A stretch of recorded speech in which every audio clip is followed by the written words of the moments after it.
Hello friends, आपका हमारे इस चैनल में स्वागत है। आज मैं आपके लिए फिर से पौराणिक कथा लेकर आई हूँ। कथा है संतोषी माता की व्रत कथा।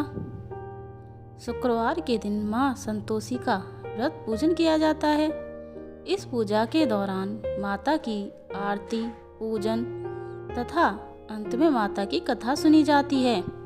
तो आइए सुनते हैं शुक्रवार के दिन की जाने वाली माता संतोषी व्रत कथा। एक बुढ़िया थी, उसके 7 बेटे थे। 6 कमाने वाले थे जबकि एक निकम्मा था। बुढ़िया 6 बेटों की रसोई बनाती, भोजन कराती और उनसे जो कुछ झूठन बचती वह 7वें को दे देती। एक ने वह पत्नी से बोला, देखो मेरी माँ को मुझ पर कितना प्रेम है। वह बोली, क्यों नहीं, सबका झूठा जो तुमको खिलाती है। वह बोला, ऐसा नहीं हो सकता, मैं जब तक आंखों से न देख लूं मान नहीं सकता।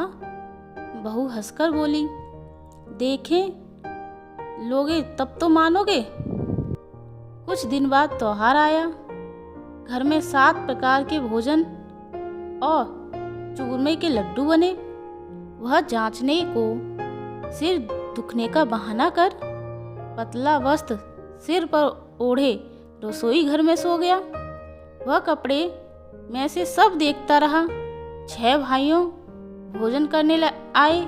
उसने देखा माँ ने उसके लिए सुंदर आसन बिछा, नाना प्रकार की रसोई परोसी और आग्रह करके उन्हें जमाया। वह देखता रहा। 6 भोजन करके उठे तब माँ ने उनकी झूठी थालियों में से लड्डू के टुकड़े उठाए और एक लड्डू बनाया। झूठन साफ कर बुढ़िया माँ ने उसे पुकारा, बेटा 6 भाइयों भोजन कर गए, अब तू भी ही बाकी है, उठ तू कब खाएगा। वह कहने लगा, माँ मुझे भोजन नहीं करना, मैं अब परदेश जा रहा हूँ। माँ ने कहा, कल जाता हो तो आज चला जा। वह बोला, हाँ आज ही जा रहा हूँ। यह कहकर वह घर से निकल गया। चलते समय पत्नी की याद आ गई। वह गौशाला में कंडे पात रही थी। वहाँ जाकर बोला, हम जावे परदेश, आवेंगे कुछ काल, तुम रहियो संतोष से धर्म अपनो पाल। वह बोली, जाओ पिया आनंद से हमारा सोच हटाओ, राम भरोसे हम रहें ईश्वर तुम्हारे सहाय। 2 निशानी आपन देख धरु में धीर, सुधे मते हमारी बरसाइयो रखियो मन गंभीर। वह बोला, मेरे पास तो कुछ नहीं, यह अंगूठी है सो ले लो और अपनी कुछ निशानी दे दो। वह बोली, मेरे पास क्या है, यह गोबर भरा हाथ है। यह कहकर उसकी पीठ पर गोबर के हाथ की थाप मार दी। वह चल दिया। चलते चलते दूर परदेश पहुंच गया। वहाँ एक साधु की दुकान थी। वहाँ जाकर कहने लगा, भाई मुझे नौकरी पर रख लो, साहूकार को भी जरूरत थी। वह बोला, रह जा। लड़के ने पूछा, तनख्वाह क्या दोगे। साहूकार ने कहा, काम देखकर दाम मिलेंगे। साहूकार की नौकरी मिली। वह सुबह 7 बजे से 10 बजे तक नौकरी बजाने लगा। कुछ दिनों में दुकान का सारा लेन देन, हिसाब किताब, ग्राहकों को माल बेचना, सारा काम करने लगा। साहूकार के 7-8 नौकर थे। वे सब चक्कर खाने लगे। यह तो बहुत होशियार बन गया। सेठ ने भी काम देखा और 3 महीने में ही उसे आधे मुनाफे का हिस्सेदार बना दिया। वह कुछ वर्ष में ही नामी सेठ बन गया और मालिक सारा कारोबार उस पर छोड़कर चला गया। इधर उसकी पत्नी को सास ससुर दुख देने लगे। सारी गृहस्थी का काम करा के उसे लकड़ी लेने जंगल में भेजते। इस बीच घर के आटे से जो भूसी निकलती उसकी रोटी बनाकर रख दी जाती और फूटे नारियल की नारेली में पानी। एक दिन वह लकड़ी लेने जा रही थी, रास्ते में ही बहुत सी स्त्रियां संतोषी माता का व्रत करती दिखाई दी। वह वहां खड़ी होकर कथा सुनने लगी और पूछा, बहनों, तुम किस देवता का व्रत करती हो और उसके करने से क्या फल मिलता है? यदि तुम इस व्रत का विधान मुझे समझाकर कहोगे तो मैं तुम्हारा बड़ा एहसान मानूंगी। तब उनमें से एक स्त्री बोली, सुनो, यह संतोषी माता का व्रत है। इसके करने से निर्धनता, दरिद्रता का नाश होता है और जो कुछ मन में कामना हो सब संतोषी माता की कृपा से पूरी होती है। तब उसने उससे व्रत की विधि पूछी। वह भक्तन स्त्री बोली, 1.25 आने का गुड़ चना लेना, इच्छा हो तो 5.25 आने का लेना या 1.25 रुपया का भी सहूलियत के अनुसार लेना। बिना परेशानी और श्रद्धा व प्रेम से जितना भी बन पड़े सवाया लेना। प्रत्येक शुक्रवार को निराहार रहकर कथा सुनना। इसके बीच क्रम टूटे नहीं, लगातार नियम पालन करना। सुनने वाला कोई न मिले तो घी का दीपक जला उसके आगे या जल के पात्र को सामने रख कर कथा कहना। इस कार्य सिद्धि न हो नियम का पालन करना और कार्य सिद्धि हो जाने पर व्रत का उद्यापन करना। 3 मास में माता फल पूरा करती हैं। यदि किसी के ग्रह खट्टे भी हों तो भी माता वर्ष भर में कार्य सिद्धि कर देती हैं। फल सिद्धि होने पर उद्यापन करना चाहिए, बीच में नहीं। उद्यापन में अड़हुई, सेर, आटे का खाजा तथा इसी परिणाम से खीर तथा चने का साग करना। 8 लड़कों को भोजन कराना। जहाँ तक मिले देवर, जेठ, भाई बंधु के हों, न मिले तो रिश्तेदार हों या पास पड़ोस को बुलाना, उन्हें भोजन कराना तथा शक्ति दक्षिणा दे माता का नियम पूरा करना। उस दिन घर में खटाई न खाना। यह सुन बुढ़िया की लड़के की बहू चल दी। रास्ते में लकड़ी के बोझ को बेच दिया और उन पैसों से गुड़ चना ले माता के व्रत की तैयारी कर आगे चली और सामने मंदिर देखकर पूछने लगी, यह मंदिर किसका है?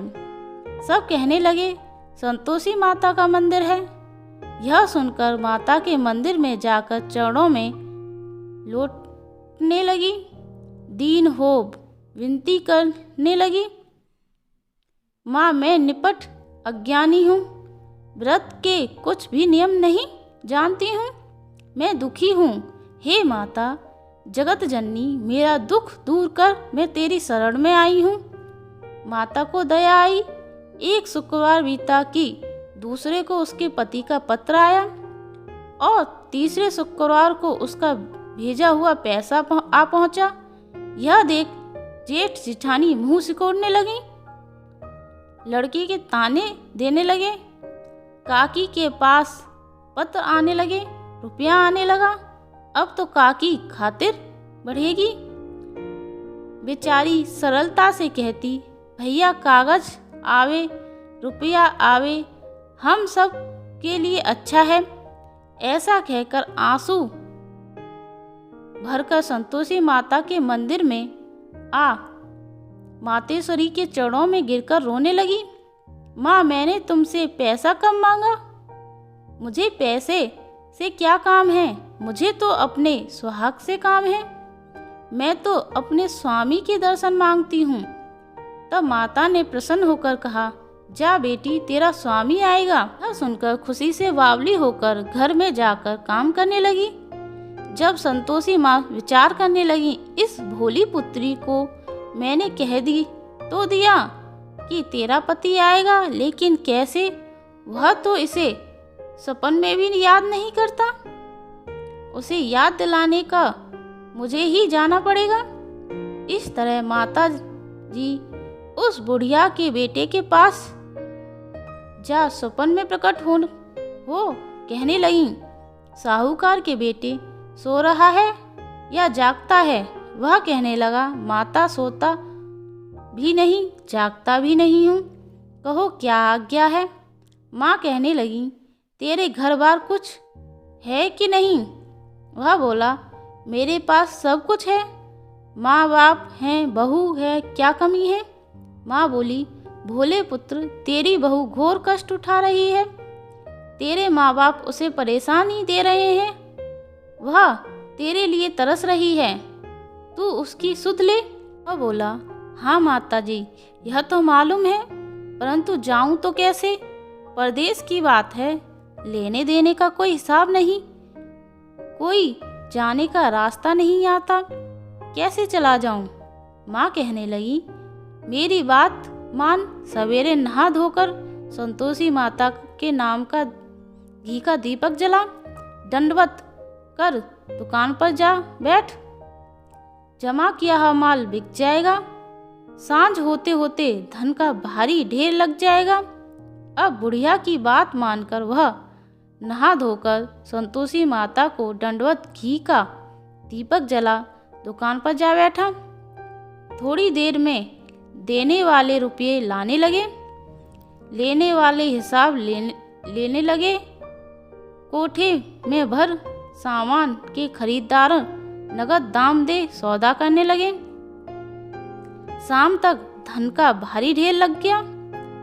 मन में माता का नाम ले चमत्कार देख प्रसन्न हो घर जाने के वास्ते गहना कपड़ा सामान खरीदने लगा। यह काम से निपट तुरंत घर को रवाना हुआ। उधर उसकी पत्नी जंगल में लकड़ी लेने जाती है। लौटते वक्त माताजी के मंदिर में विश्राम करती। वह तो उसके प्रतिदिन रुकने का जो स्थान ठहरा। धूल उड़ती देख वह माता से पूछती, हे माता, यह धूल कैसी उड़ रही है?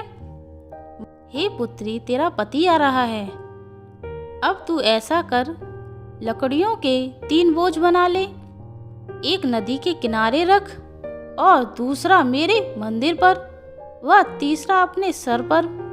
तेरे पति को लकड़ियों का गट्ठर देख मोह पैदा होगा, वह वहां रुकेगा, नाश्ता पानी खाकर माँ से मिलने जाएगा।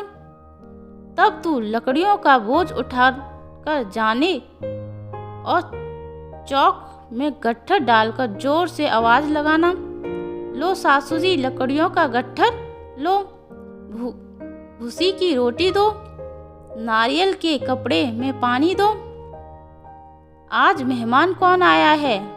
माताजी से बहुत अच्छा कहकर वह प्रसन्न मन से लकड़ियों के 3 गट्ठर बनाई, एक नदी के किनारे पर और एक माताजी के मंदिर पर रख दिया। सूखी लकड़ी देख उसकी इच्छा उत्पन्न हुई कि हम यहीं पर विश्राम करें और भोजन बनाकर खा पीकर गांव जावें। इस तरह रुक कर भोजन बना, विश्राम करके गांव को गया, सबसे प्रेम से मिला। उसी समय सिर पर लकड़ी का गट्ठर लिए वह तावली सी आती है, लकड़ियों का भारी बोझ आंगन में डालकर जोर से 3 आवाज देती है, लो सासू जी लकड़ियों का गट्ठर लो, भूसी की रोटी दे दो, आज मेहमान कौन आया है? यह सुनकर उसकी सास बाहर आकर अपनी दिए हुए कष्टों को भुलाने हेतु कहती है, बहू ऐसा क्यों कहती है? तेरा मालिक ही तो आया है, आ बैठ, मीठा भात खा, भोजन कर, कपड़े गहने पहन। उसकी आवाज़ सुन उसका पति बाहर आता है, अंगूठी देख व्याकुल हो जाता है। माँ से पूछता है, माँ यह कौन है?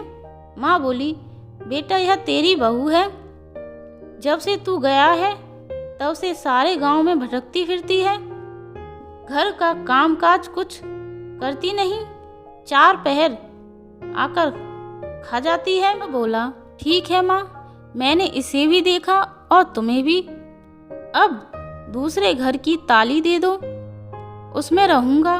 माँ बोली ठीक है, जैसी तेरी मर्जी। तब वह दूसरे मकान की तीसरी मंजिल का कमरा खोल सारा सामान जमाया। एक दिन में राजा के महल जैसा ठाटबाट बन गया। अब क्या था, बहू सुख भोगने लगी। इतने में शुक्रवार आया। उसने पति से कहा, मुझे संतोषी माता की व्रत का उद्यापन करना है। पति बोला, खुशी से कर लो। वह उद्यापन की तैयारी करने लगी। जेठानी के लड़कों को भोजन के लिए कहने गई। उन्होंने मंजूर किया, परंतु पीछे से जेठानी ने अपने बच्चों को सिखाया, देखो भोजन के समय खटाई मांगना, जिससे उसका उद्यापन पूरा न हो। लड़के जीमने आए, खीर खाना पेट भर खाया, परंतु बाद में खाते ही कहने लगे, हमें खटाई दो, खीर खाना हमको नहीं भाता। यह देखकर अरुचि हुई होती है। वह कहने लगी, भाई खटाई किसी को भी नहीं दी जाएगी, यह तो संतोषी माता का प्रसाद है। लड़के उठ खड़े हुए, बोले, पैसा लाओ। भोली बहू कुछ जानती नहीं थी, उन्हें पैसे दे दिए। लड़के उसी समय हट करके इमली खटाई खाने लगे। यह देखकर बहू पर माताजी का प्रकोप किया।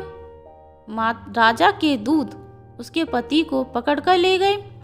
सेठ सेठानी मन माने वचन कहने लगे, लूट लूट कर धन इकट्ठा कर लाया है, अब सब मालूम पड़ जाएगा जब जेल में मार खाएगा। बहू से यह सहन नहीं हुए, रोती हुई माताजी के मंदिर गई। कहने लगी, हे माता, तुमने क्या किया? हंसाकर अब भक्तों को रुलाने लगी। माता बोली, बेटी तूने उद्यापन करके मेरा व्रत भंग किया है। यह कहने लगी, माता मैंने कुछ अपराध किया है, मैंने तो भूल से लड़कों को पैसे दे दिए थे, मुझे क्षमा करो, मैं फिर तुम्हारा उद्यापन करूंगी। माँ बोली, अब भूल मत करना। वह कहती हैं, अब भूल नहीं होगी। अब बतलाओ वे कैसे आवेंगे? माँ बोली, जा पुत्री, तेरा पति तुझे रास्ते में आता मिलेगा। वह निकली रहा में पति आता मिला। वह पूछी, कहाँ गए थे? वह कहने लगा, इतना धन जो कमाया है उसका टैक्स राजा ने मांगा था, वह भरने गया था। वह प्रसन्न हो बोली, भला हो, अब घर को चलो। कुछ दिन बाद फिर शुक्रवार आया। वह बोली, मुझे फिर माता का उद्यापन करना है। पति ने कहा, करो। बहू फिर जेठ के लड़कों को भोजन को कहने लगी। जिठानी ने एक दो बातें सुनाई और सब लड़कों को सिखाने लगी, तुम सब लोग पहले ही खटाई मांगना। लड़के भोजन से पहले कहने लगे, हमें खीर नहीं खानी, हमें हमारा जी घबराता है। तुम सब लोग पहले ही खटाई मांगना। लड़के भोजन से पहले कहने लगे, हमें खीर नहीं खानी, हमारा जी बिगड़ता है, कुछ खटाई खाने को दे दो। वह बोली, खटाई किसी को नहीं मिलेगी, आना हो तो आओ। वह ब्राह्मण के लड़के लाकर भोजन कराने लगी।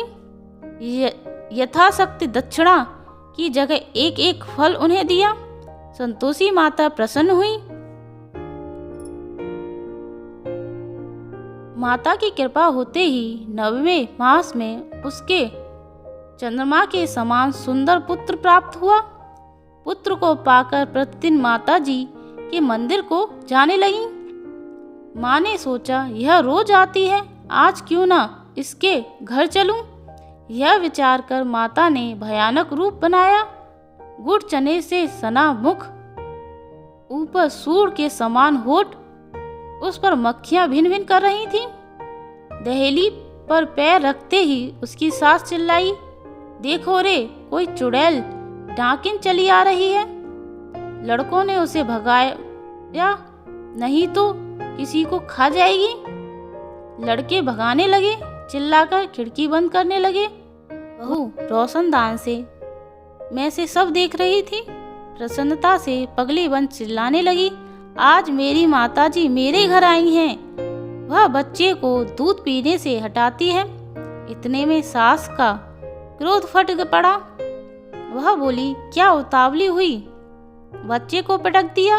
इतने में माँ के प्रताप से लड़के ही लड़के नजर आने लगे। वह बोली, माँ मैं जिसका व्रत करती हूँ यह संतोषी माता हैं। सब माता जी के चरण पकड़ लिए और विनती कर कहने लगे, हे माता, हम मूर्ख अज्ञानी हैं, तुम्हारे व्रत की विधि हम नहीं जानते। व्रत भंग कर हमने बड़ा अपराध किया है। जग माता, आप हमारा अपराध क्षमा करो। इस प्रकार माता प्रसन्न हुई। बहू को प्रसन्न हो, जैसा फल दिया वैसा माता सबको दे। जो पढ़े जो सुने उसका मनोरथ पूर्ण हो। बोलो संतोषी माता की जय। अगर आपको हमारी पौराणिक कथाएं पसंद आई हों तो कृपया शेयर, लाइक या कमेंट जरूर करें और ऐसी अलौकिक कहानी सुनने के लिए हमारे चैनल को सब्सक्राइब करें। Thank you.